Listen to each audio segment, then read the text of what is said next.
this edition of Convo Fango. I'm your host, Angel, aka Horgo Problems. Juice boxes. Did you bring enough juice boxes for everybody? They're in the Perfect. mail. At the end of the thing. All right.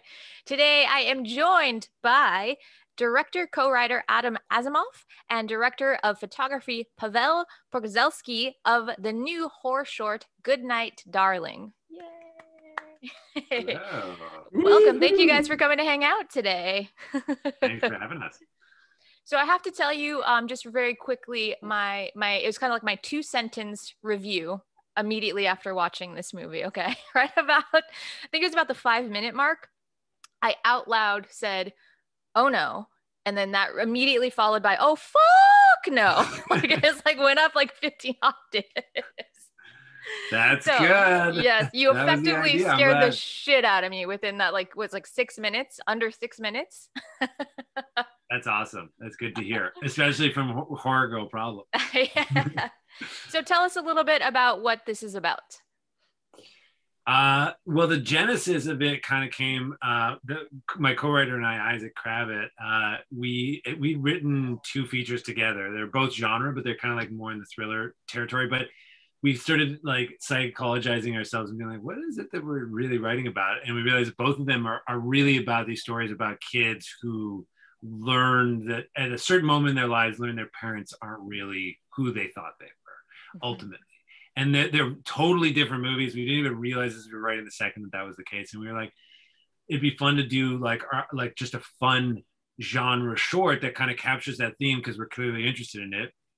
We had the opportunity to make this short, so we were like, let's come up with something. And what is like what's kind of like we had both made a bunch of shorts, kind of longer. It's hard to make something that's impactful in a short period of time. And so we really tried to boil that down, and it came from this fear that I had growing up, which is when my parents would go out at night, I always had this fear that when they came home to say goodnight, sit by the side of my bed, that it wasn't them, that it could be someone else dressed as them, wearing a mask.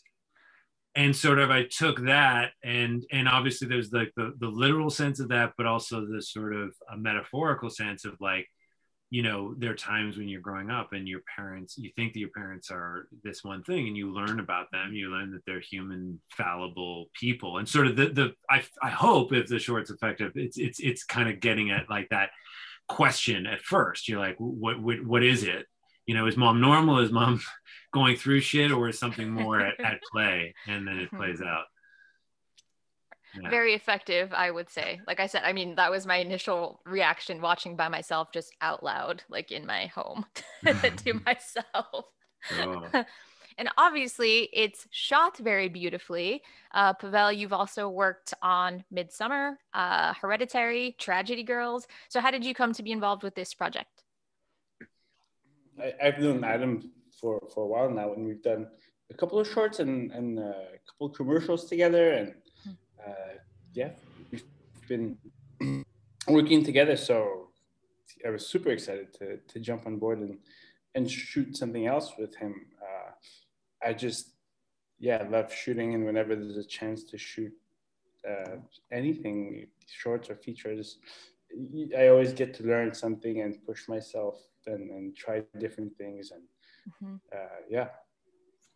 What Pawel doesn't say is he's definitely like the hardest working dude that I know. And so he's always, I mean, firstly, that's why he's like the best DP to work with and also super creative. But like we started on a short together, like he said, and like maybe 7 years ago when we were both struggling through whatever, trying to figure something out. I had just come down to LA, and actually no, it was before I even moved. We came down just to do this short.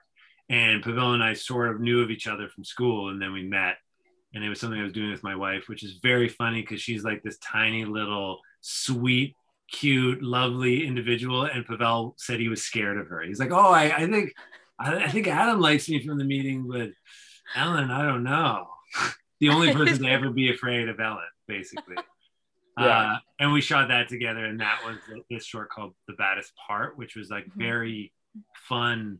I don't know if you felt that this way, Pawel, but like at the time it was like a very freeing short. We're like, we're not going to shot list it. We want it to be very loose and free and stuff. And we shot that together. And then we've shot a ton together since, but only now when Pawel's not busy. Which is a lot of the time. It's a good problem to have. It's a good problem to have. What's the process like when you guys are going through a script and kind of like deciding on what the look is going to be, as far as like the feeling and just the overall tone of what the imagery is going to be like? You want to start, Pawel? I think for me it was really like understanding what the story was about, and the answer that Adam first gave was really the hook for me, you know, because it is, you know, that moment when we all find that our parents aren't those perfect beings that we think they are, and you know, this was kind of a fable take on that. That was, I thought, very interesting and maybe not like as direct, and I really like that. So that for me is like really like, for me, is understanding the core of the story and what is the essence of the story. And then I think it's finding the right location is huge. For a short story, you don't have much time to really delve in it and little resources. So finding the right location will be a huge part of what the movie is going to look like, because that's going to dictate so much where the windows are, you know, what you can do. And then from there, you can start like, oh, okay, this is naturally going to evolve into what it's supposed to look like. So for me, it was that, like, and I think that location that Adam found was like, whoa, this is so cool. Like, it makes it easy to shoot. You just dress it for the character, and then you just go and turn on that light, point the camera, and push it forward. You just made your job sound so easy, and I know it's not anywhere near that easy. It's that easy. Flip the light switch, hit record, bam, magic. Sometimes it is. I mean, I think that is, listen, to me, it's like, that's the best part about working, first of all, doing any film stuff, but like working with great collaborators is starting with the story. And I think you see that with people who are focused on that, because everything has to grow out of it. So if it's, especially if you watch stuff and you're just like, this is all style, no substance, it's like, I do like that about Pawel. It's certainly the place that I start, and kind of let the story tell itself. Like, what does it want, you know? Because I tend to do a lot of the stuff that I shoot, I love like kind of natural handheld stuff like that. That's not what this story was.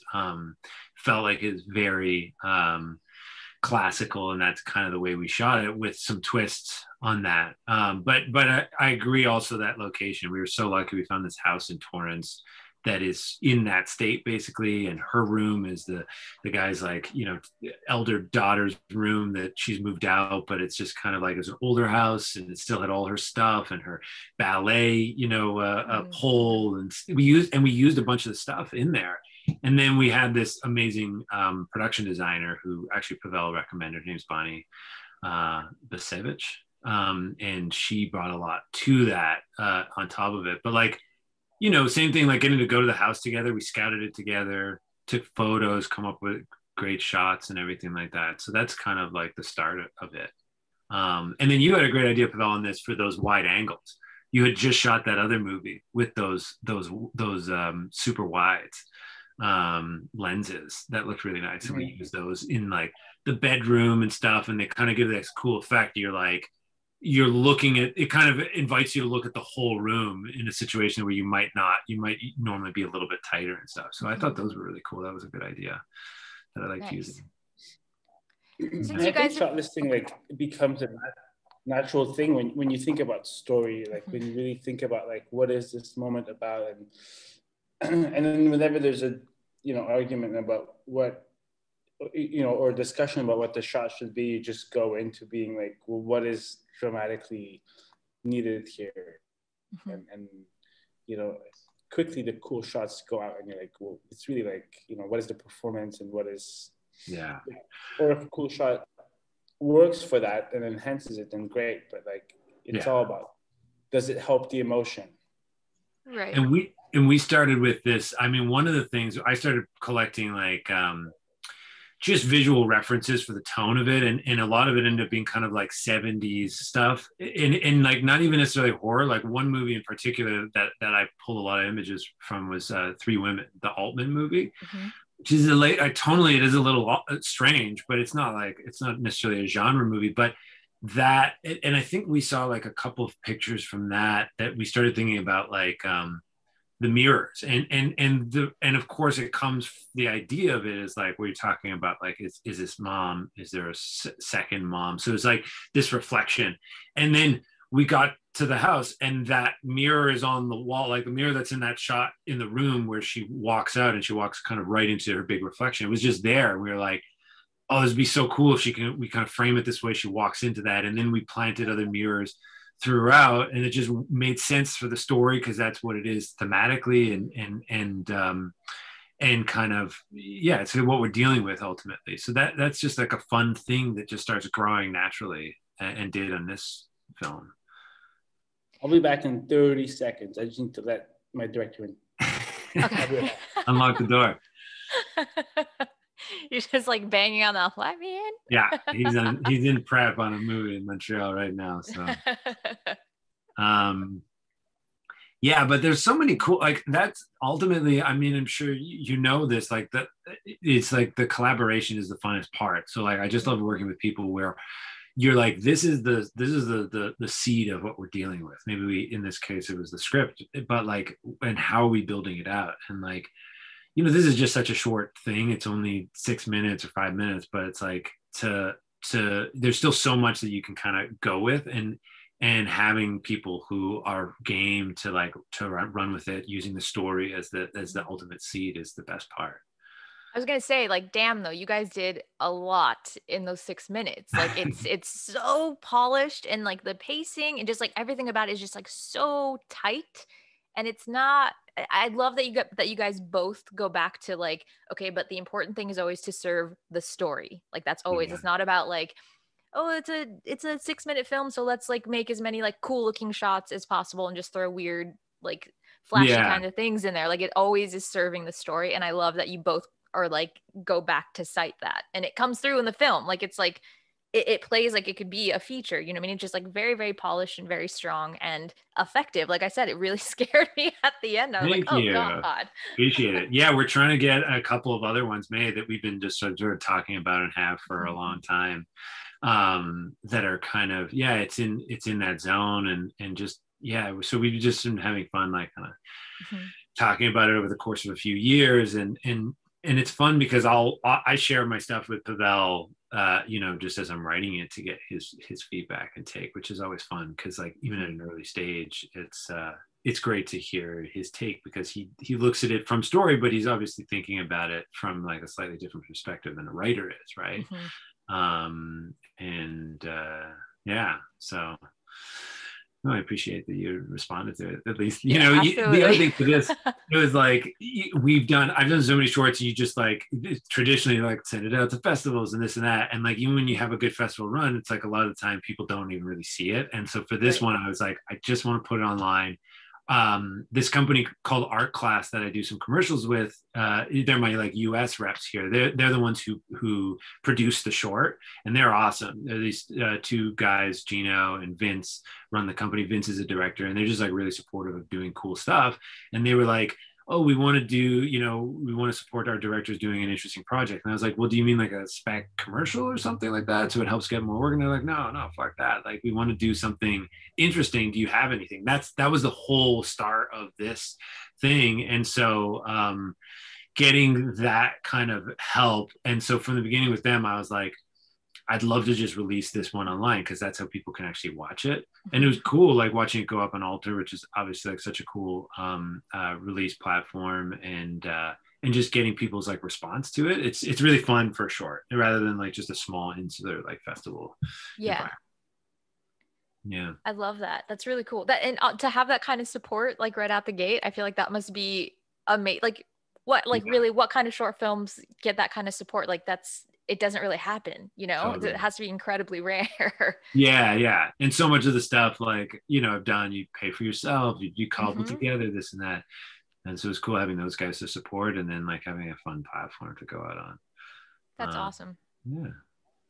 So since you guys have collaborated so many times, do you feel like, do you just kind of have like a groove now, sort of, do you think? Does it make the process faster? Do you guys just kind of like tend to be on the same wavelength a lot of the times, or? Well, to be honest, we're more at this point, more like really good friends than not just more. I mean, we work together, but like we love to hang out and mainly bother each other. So, I think like, yeah, it's natural to work together. I mean, we just, yeah, it makes it fun. I don't know. Yeah. What's your take on that, Pawel? I think it really helped. Like on that short, there was, I don't know. We did go through some references. We did talk quite a bit, but then once we're on set, I felt like we were just able to move quickly. Yeah. Because of our, past relationships and knowing how to, we also know because we're friends what takes the person, what not to do, because they'll just. And also that you can kind of be straightforward to a certain extent. It's like when you're working with somebody you don't know that well, you're kind of, not that it's a collaborative thing that you're kind of building a relationship, but it is nice. We've probably both like gotten snapped at each other or whatever, but like it's more like a brotherly thing. That's not like that problematic. You know what I mean? It's right. It's nice to have a relationship where you know somebody really well and work together, because it takes time to build that up. Yeah, I think that the best part about, like, because I've had a few now directors that I have relationships with, and you just get to learn, where you can push as a DP, or where you can be like a helper with the production, where you can like, okay, now we back off and take the time, because pushing him to cut this or something will just take it longer for them to figure it out. Like you're just the bigger ally for that. The duo of like the director and DP being on the same page and telling production like, just buzz off and we'll take the time and we'll find it later. And you will, because you have a relationship in the past, and you can catch up later. It's really great. Like it's so good. The shorthand. That shorthand is so. Yeah, it does help. It's funny because like I shoot with a lot of other DPs too. Mostly because I do, commercials as well. So a lot of that time, it's like, okay, you're working with different people, different cities, things like that. And it's funny because I just got back from this job in Miami, and the DP, like one of the things he said to me is like, oh, it was cool working with you. You're like not attached to this thing. You just see something you like and you want to run with it or whatever. And it was funny getting that reflection from him, because I was like, oh, I don't know that about myself, like he's able to see that difference. But of course, like, that's just the way that I work, right? And then I could see the way that like a DP, works. Like Pawel, for example, I love the way you camera operate, right? Like I love that you're able to do that. And I know that you can't do that on a lot of features now, but like Pawel's really one of the best camera operators I know. And so that's great, because like there's something that you do, because you're really good at following the emotion and like the puck on something. So especially if you're doing handheld and you need to be fast on it, following the puck. That's my Canadian expression. But you're good with that. And like that's a very cool. Except when I'm sweating on the actor. We did this is the first short we did. It was like a very intimate love-making scene. They laughed at me because I called it a love-making scene, not a sex scene. But literally we're in this small room, and like we just did it as a single take, and it was like I'm just watching the monitor, we're both in there, like, and Pawel's on top of them, literally dropped the sweat on their half-naked bodies. But it was so like, and I edited that thing, and it was so cool watching the camera work, because it's not like, oh, this is a nice piece, I can play it straight through. And that's something that I love, because I do love I'm so drawn to the emotion of it. I'm so drawn, and like a lot of people, when they're camera operating, aren't following as fast, or aren't sensing where that emotion is. And what's cool about that, you can really turn on your like emotional sensor, or like your reader, and it's very exhausting, but you become an actor, and you're like, okay, like let me like and there's moments when you really engage, you can almost predict what they're gonna do. Just there as them, and or if you don't predict, you do something that still works with whatever they're doing. You just you just tune in to this frequency that they're in. And it just becomes really cool, but it is exhausting. And you know, then you push tables out of the way. There's another one where like a bull in a china shop, like moving tables and chairs, because I was just like, this is famous. I wouldn't look around, and I think my key grip, who was trying to safety me, like couldn't be fast enough. No. Or like running. One time we were running across the desert, and I was like, "Okay, just run it," and the actor was like, "Just run?" He's like, yeah, just run. And she fucking took off like a bat out of hell. And Pavel's holding, at this point, it was like a full Alexa. And you went running and oh god, straight down, full somersault.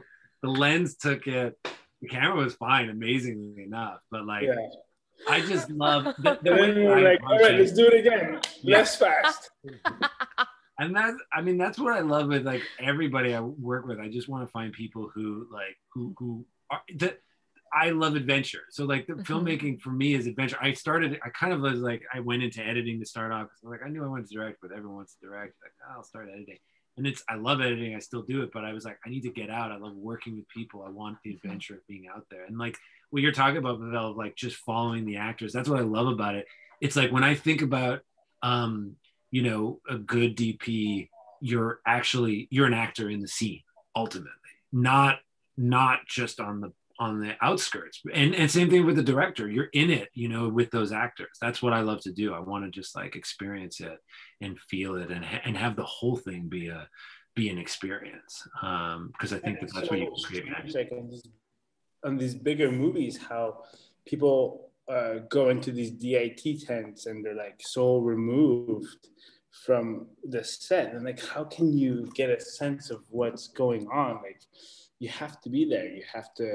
You want to be there and hear them. You want to see what everyone is doing. You want to, you know, like to be so removed. Like I remember like on Midsommar, just a very short parentheses. We built like, it was so hot summer, like, I don't know, like 100 Fahrenheit or whatever, every day. And we had an AC van for me and Ari to sit in. And I think we were in that for 15 minutes during 2 months of shooting. Like you just wanted to be with the actors. You just wanted to be. It's so like what Adam was saying. It's so great to be there with people and not be removed and touching. You know, pressing. Okay, close the actor. You know, go do this. Okay, just do it again. Microphone. So weird. Yeah. I'd love to hear that though, and then the concept of like the camera becoming a piece of it, like following the emotion. You're not just on the outside recording what's happening, like you're watching a play or something. You're in it, immersed, following it, a piece of it. And I feel like that makes a difference. It comes through for the audience when you're watching that. It's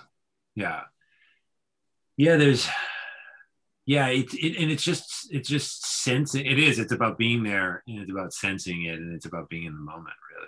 There's one shot in this short that I really like. I didn't even have it in my initial cut. And my buddy, who's a great editor who also did the music on this, I was like, I edited it. I'm like, you got to take a pass. He found the one shot where it's like after she flops down on the bed and like you moved in on her, like perfectly timed. And I think a lot of those times, it's hard to get that timing right, the right emotion, like, because the camera is telling the emotion and with its movement, you know, and you really want to time that out with the character, you know, and if you're a little early or if you're a little late, it's not as effective. Right. And so I think that's kind of like the ballet of it all. And as far as like just the camera movement, the lighting though, I think, you know, is a whole other story. And that's like, I think if I've learned anything from you, Pavel, it's about actually simplicity, you know. Yeah, it's being lazy. Yeah, what do you say? He's like, it was a great location. You walk in, there's windows, you flip on the light switch, ready to go. Well, it does make it so I feel like you think a lot of things like when you're like, oh, I wanted to do this or this, you feel like you have to do it. You're like, there's a lot of, I know that I felt that like with stuff that I did before, like, I got to prove that I know how to do this. But no, like the more that you can actually find existing, and the more that you could simply like allow something to be what it is in its best possible, fashion is, that's the whole point, which goes to the same again to the whole experience of it. That if you're going to a place, a location, you're feeling that thing in the location that you're going to want to express in the movie. It's like that's already there, and this house had it for sure. Like that kitchen, we were looking for like all those cabinets, which I think actually was your idea, Pawel. You were like, oh, if we could find I think you said something like a full wall of cabinets. And then this house had it, and it was just like really cool. Because we were like, if she's walking around and going from cabinet to cabinet, it'll look really cool. It's an interesting, visual way to express like her not really knowing what's going on. I just imagine when you guys found this house, you were like, "This is it. It's it." yeah, definitely. Totally, yeah. And then you're like, please let the owner say yes. Yeah. Like, what do we need to do to get you to say yes on this? Yeah.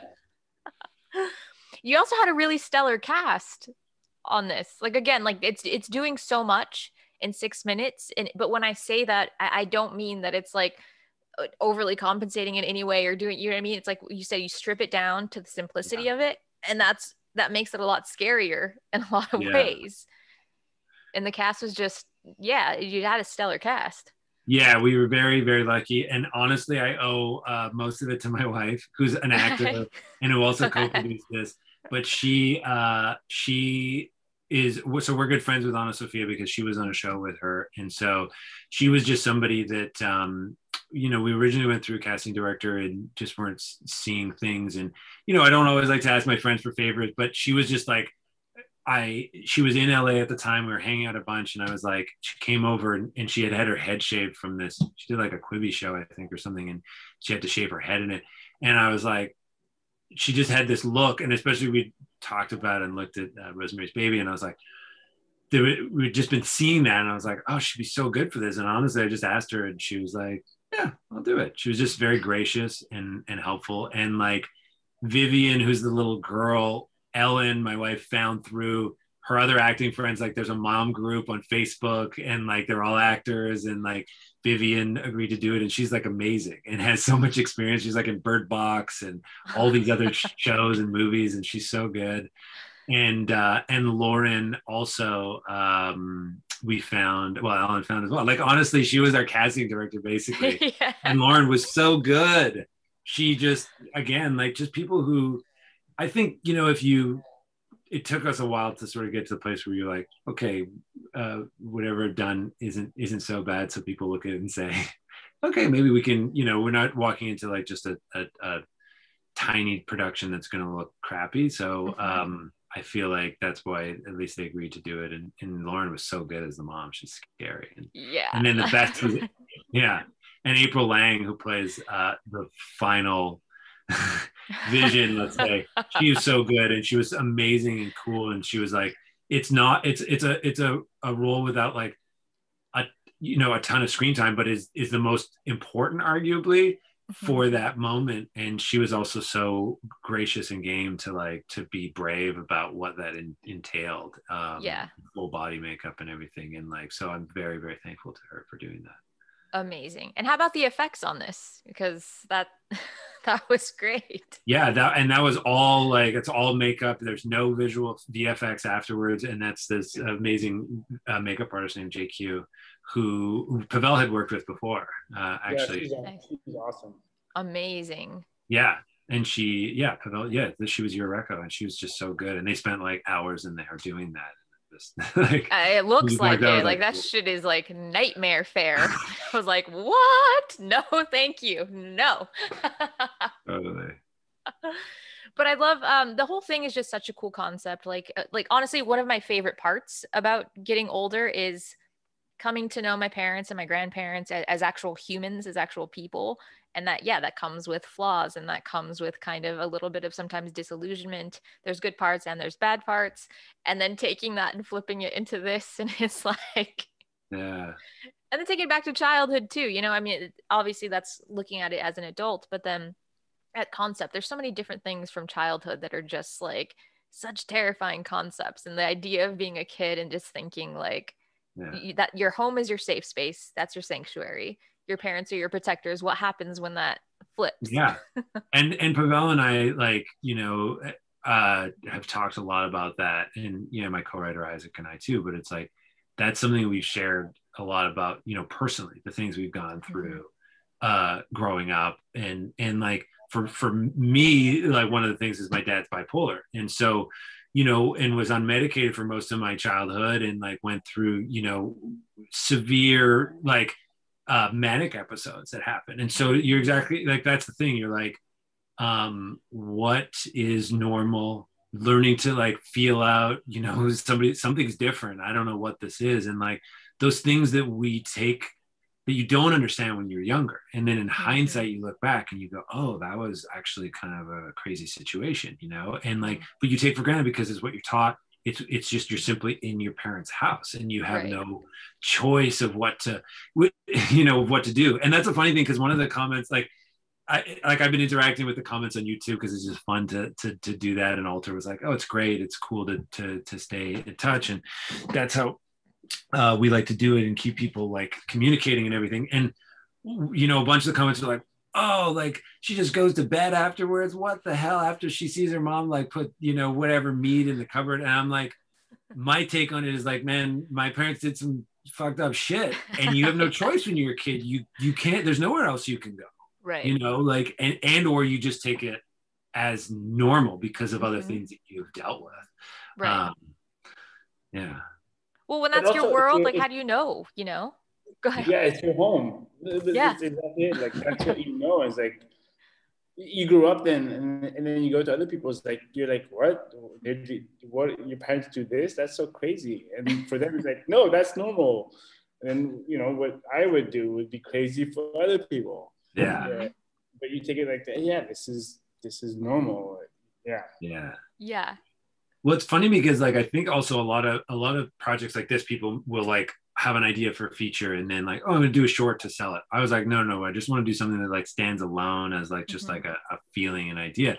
But it's funny because after writing the short, we were like, oh, this could be really interesting as a feature. And like some of the stuff we started developing, because we have like an outline now, although we have not written this one, but like an outline of like, there's this syndrome called capgras syndrome, where you think that those people around you and your loved ones are imposters. And so it's like, I had this sense of like these girls living, with their parents, and things are going stranger and stranger. And you're like, they're wondering, hey, is this normal or not? And like, just watching that progression, because I know I've been through it, right? Like, you're like, is this cool? Is this fun? Or is this kind of fucked up behavior? And then like going through that, and then this idea of like, what happens when they know, but the world doesn't believe them and says, no, this is your mother. Like, no. And being possibly diagnosed as having this syndrome. And the girls know that they don't have this syndrome, that they know mom is not mom, but nobody believes you. And what do you do? Because your parents are the only people who can take care of you, who have the legal right to take care of you. You're making me very anxious right now, because you're like preying upon so many like different layers of like deeply embedded fears. I'm like, I can just like feel myself like tightening up, and I'm like, oh yeah, that's a good concept, because I don't feel good listening to this. Yeah. So follow that through. So you do have an interest now in developing this into a feature, right? Okay. Yeah, and we've like I said, we've worked out a lot of those details. We just haven't written that yet. And like I said, we have 2 other features that are like kind of in the zone. There's this one that I'm very excited about called Controllers, that I've talked to Pavel at length about. And that's just like basically a 4-hander in like it's a dystopian world on an isolated farm in the middle of nowhere. And that's ultimately this whole thing is like, it's this couple living with their one child in a post-apocalyptic world, where these people called controllers who can take control of your mind, and they're protected in this farm that's fenced in. And something happens, they have to go out for supplies, and the dad comes back having saved this little girl. And our hero, who's you know, kind of like a teenager becomes convinced that this little girl is actually controlling her parents.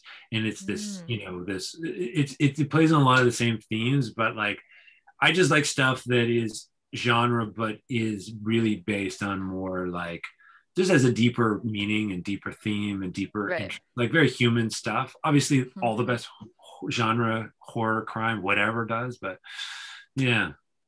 Yeah, that sounds cool. It kind of reminds me a little bit of like Bradbury-esque. And I say that as like the most complimentary fashion, like major Ray Bradbury fan, but it reminds me a little bit of something like hearkening to kind of that. Very cool. Was it okay? So you mentioned your dad. Was this then kind of cathartic for you to write and then actually make this? I mean, I think, I don't know that I felt, yeah, you know what? I'd say more on like the writing side of things, this and some other stuff, thematic stuff that we've been dealing with, like that has to do with some of that stuff, and parents doing crazy things, and that stuff is kind of interesting. And I wrote way back when a script about my dad, and not even that. Even I did a little doc thing that Pawel shot. I never finished, but like this goes back like 5-6 years ago in Montreal. I remember, Pawel, when you were on Boost, we just went for a day and shot my dad, just for fun. So it's definitely something like I've thought a lot about and dealt with, and like, you know, it's one of these ironic things. This, him being bipolar is like, for my experience with it was also a lot of fun, because when someone's manic, they're really fun and they're doing cool things and like anything is possible. And then there's the flip side, of course, you know, coming down off that, but then it's scary because it's like being on a roller coaster. And then it's also being, you know, 10 years old or 11 years old and like feeling, you know, like you have no control of the situation. So yeah, definitely like a lot of the writing, I'd say like the making of the film, like once it gets into like this idea of like the specific thing, it's not really about that anymore. And sort of, it's really more about those characters and stuff, but certainly in the writing and dealing with a lot of that stuff. Yeah, that's interesting. I just feel like if there's like a seed or something, maybe it's a lot of times probably subconscious, even, you know what I mean? It's something starting out like that. And then as you're exploring it, if there's a moment where you're like, oh shit, and it's kind of like exercising it or something in a way. Totally. I feel like most creative stuff is like that, is like you are simply drawn to doing something a certain way, and you only figure out afterwards, you know, when you're seeing like, oh, I've done that this way and this way, that like, that you kind of understand what is driving you. Right. Yeah. Well, it also, I don't think it has the same effect if you're trying to do it consciously or in the moment, or like, oh, I'm setting out to do this. It doesn't play out the same way usually. I feel like it's usually like it just happens that way because something in your subconscious, and then after the fact, you can look back and be like, oh shit, okay, I can see that maybe this is because of this. Yeah. Totally. Organically. I feel like it's the same, like even for you, Pawel, the stuff that you're drawn to work on, you know, like, because obviously for a DP, it's like, well, you're shooting it, but like, I feel like the things that I see that you're very passionate about is runs in a certain line, you know. It's the stuff that is very much you know. I know you as a person and I see what you work on, and those things I'm like, oh yeah, that's really you know. And those are the movies that like I feel like are the ones that you love the most. Yeah, it's also like choosing projects that resonate, you know. And you can, I think for me, it's easier to do an interesting job on something that I can understand emotionally. You know, like that's why I have immense trouble shooting commercials, or not that I shoot any, or shooting music videos. There's like a lack of like, what is this? Like for me, it's easy to do narrative because I choose them, that stuff that I connect with emotionally, and then, you know, then you just explode that emotion and then put it on screen, and you can you know, you draw it from something from within you, from past memories or past visions or things you remember as a kid, and just put it back on the screen to share with other people. So for me, that's the easiest way of shooting and choosing stuff they connect with. Yeah. Is there anything like that stands out to you in particular, like a scene that you've shot that was just so like emotionally intense that you were just like in it? I think I do remember like being such a DP that was like so into prep and not connecting, and very much like a DP like visual. And I remember that short that I did with Adam actually being a huge like letting go of everything and just basically having like 2 negative fills and being like, okay, I can see 270 degrees on every time we shoot. Like the actors can go wherever they want, and letting go of all that and being like the framing and the camera movement and the fluidity is going to be able to tell the story, not the lighting so much. That freedom, like just, and feeling emotionally present with the actors gave me such a thrill and such an adrenaline rush. I was like, whoa, there's so much more than just this technical aspect of DPing. And that was like, threw me on this new journey of just being there emotionally a lot more. So that was like a huge, huge project. That's awesome. Like unlocked it for you. Yes, opened up.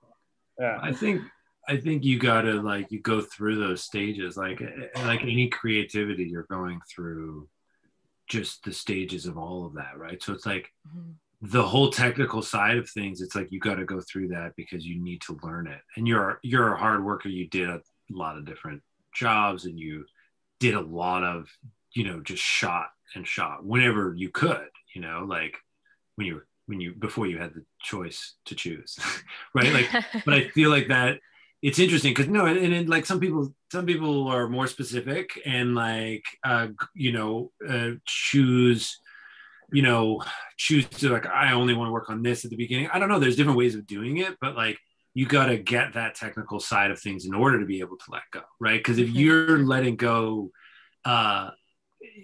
before you really know how to do that, then you're not going to be able to really make it look the way you want to look. Like you're fast, right? You're a fast shooter. And I know that from working with you, but I know people have said that to you outside, and it's like you're fast because you did all that technical stuff, right? And then you're able to get to a place where you're like, oh, I actually am confident in what I do now, that I can let go of it, and I know I can do that so that I can get this done. And time is obviously such an important thing on set, and when you're waiting on the DP all day and that's what's killing your day, that's not a good thing either. So it's like it is that balance, and then the creative journey is always different steps on it, Yeah. I just noticed like how like performances are so much more important than like you really look at, like when you look at a screen, you get a feeling of what's around, but you're just looking at the face of the actor. And so like I just understood like, oh, like that little flag that will take me 15 minutes to set up to do this extra cool thing. Well, my director could use that to do 2 extra takes with the actors, which will be so much better than that. I think it's a good balance, and knowing that performances trump everything. You can have a great looking show, but if the performances suck, no one's going to watch it. But if it looks okay and the performances are amazing, everyone's going to watch it. So, or it'll look great and the performances will be great. I feel like that's such Don't like an ideal mentality yourself. you just said. Yeah, you're not, don't undersell yourself, but I feel like I actually feel like that's selling yourself, because I'm like, okay, we all know your stuff looks amazing, and then to now couple it with that mentality, I'm like, who would not want to work with you, right? Like, that's amazing. Like that's great. You just don't listen to anything he says. He's very difficult actually as a human. So not He's the worst. Yeah, it's just fun. I mean, I don't know, like to me it's really about the that's the journey, like you're talking about. That's the internal journey of like going through and creating something, and that is cool because we all have our internal journeys as creative people of like, what do we want to explore, how do we want to explore, and we're always trying to like figure it out, you know. And that's like just that I think anybody who chooses to go into a creative field, it's like that's the reason, you know. They're like scratching at something you know, inside themselves that they're trying to explore, and the process is part of the exploration, and how we do that is also the whole journey. Yeah. Beautifully said. Like, if that makes sense. That's going to be the pull quote for sure. Is there anything else you guys would like to share with us? Any kind of anecdotes from set? Anything about working together? I have to go. My Ari's texting me to get back to work. Okay, that's perfect timing. All right. Well, thank you guys so much. You guys keep talking, but I have to head out. Yeah, thanks, buddy. All right. Thank you, Pawel. And thank you, Angel. That was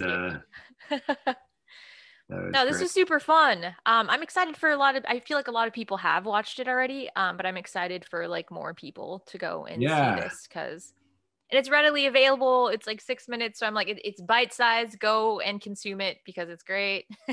Really. Well, no, like I said, I really appreciate you watching, and this is fun. It's just fun to talk. Yeah, I could do this honestly for like 5 hours because I'm just like such a nerd for this stuff, and it's like my passion. Yeah. So I'm like, yeah, let's like tell me everything about it. Like same. Awesome. Okay, so everyone go watch Goodnight Darling. You can find it on Alter. That's ALTER. Do you want to give us your socials or where people can find you? Look you up. Yeah, on Instagram, Adam Azimov. So, all right. Simple, easy. Not the S. Okay, one more time. Give it to us one more time. Adam Azimov. Okay, nice. All right. And you can find me at horrorgirlproblems.com. If you're not subscribed to Fangoria, what is wrong with you? Get on that. And thank you so much. I'm looking forward to watching this as a feature and all of your upcoming work. Thank you. All right. Really Thanks, appreciate Adam. it, Angel. Bye.